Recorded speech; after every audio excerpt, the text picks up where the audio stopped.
இங்க பன்னீர் தான் ஸ்பெஷலாமா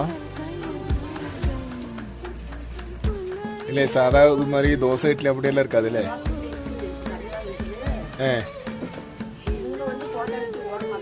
அப்படியா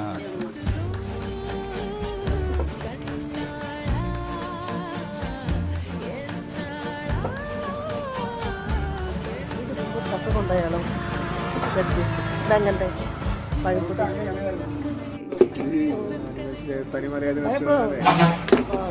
பயப்படாம தைரியமா போலாம் எந்த டைம் போலாம் ஏற்காட்டில் பார்த்தீங்கன்னா கூட காட்டு ஏற்காட்டில் கூட காட்டு பால்பா சைடில் சிறுத்தை குறை எல்லாமே சொல்ற மாதிரி குறை எல்லாமே இருக்கு ஆனை எல்லாமே இருக்கு தனிமலையா இருக்கிறதுனால மட்டும்தான்